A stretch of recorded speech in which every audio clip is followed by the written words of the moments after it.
Hey everybody, John from Blair Air here. Just playing around again with my Mavic Air 2, who will be with me for at least a few weeks longer, and I'm thinking probably till the end of the summer. And let's get him over here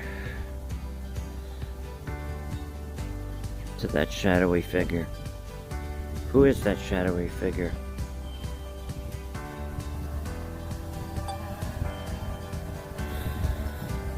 So, I'll bring up the light a little bit here so we can actually see. I'm just going to switch to auto. Look at that. Now you can see me. The Mavic Air 2 has APAS 4.0. The Mavic 3 has APAS 5.0, which is the multi-directional, I guess avoidance sensors are the primary difference, and they talk about how it can move in multiple directions and scan further, scan 200 meters out, and all that good stuff. Does it work better? Some conditions it does, but certainly not all. So this is a perfect spot where the lighting for me is not great. You can see this. So what you might want to try here is an HDR, which will kind of even things up. Yeah, I mean, it's certainly lighting the shadows a bit better. And while you're in HDR, you can see you cannot do anything else with it. HDR is HDR. You cannot change any of my settings. But it makes for an interesting looking asteroid, because what you've done is you're close to the tree, but not in it, which is good. Definitely preferable to being in the tree, but everything is blown out here.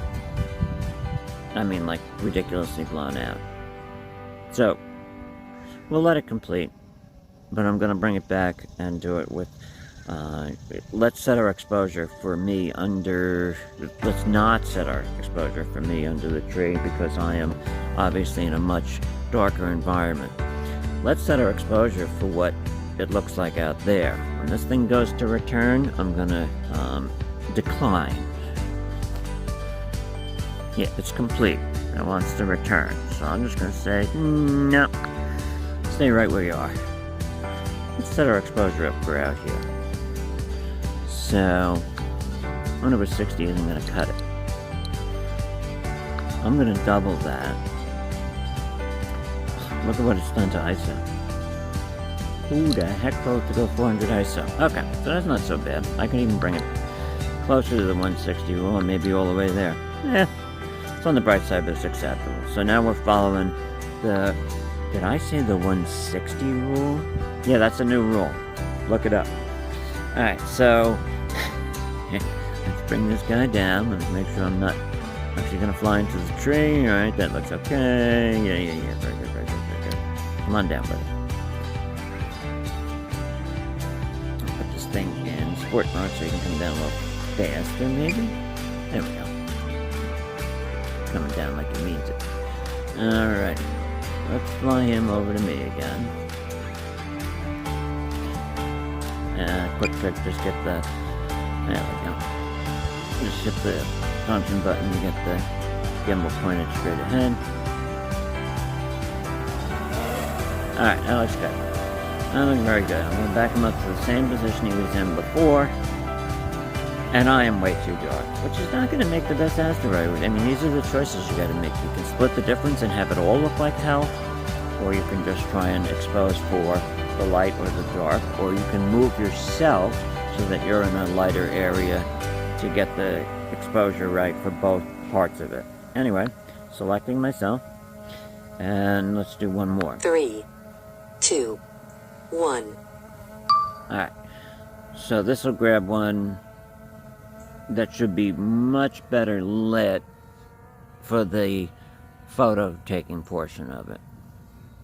And it comes up right out of the trees there. It's a good, I mean, you know, otherwise a good look. Probably a better time to do this was not at midday, high sun, but do it perhaps during the golden hour or maybe around sunrise. Probably look really nice. And we'll go ahead and get these shots here. At the end of this video, I will put the actual asteroid quickshot in there. I'm not sure if I'll leave it in the quickshot mode or just run the actual real-time speed versus the sped up quickshot one. But having done this, I'm going to go over into a brighter area here and take it again where everything is more equal, where the exposures are going to be equal across both types of shots. Yeah, this will be better. Alright, so that's done and it's returning. Stop. I don't want him coming back. He's going to fly right into the tree. I mean, he won't. I mean, well, he might. Because I had him in sport mode. Alright, let's try this again. Last one. I'm going to do another asteroid here. Here I am in the sun. It was a sunny day. And we'll just run it. 3, 2, 1. So you get me. Hello. And he went nowhere. Maybe because I moved?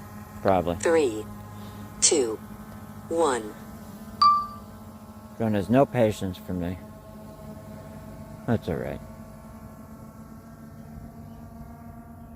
So this, you will see we've got bright lighting for the subject and bright lighting for the photo session that it does up top. I call it a photo session. You know what I'm talking about. Where it does its small planet, little planet, mini planet.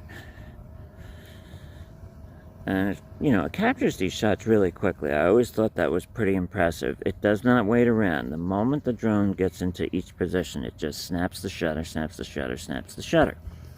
On my Autel, the thing is so hesitant.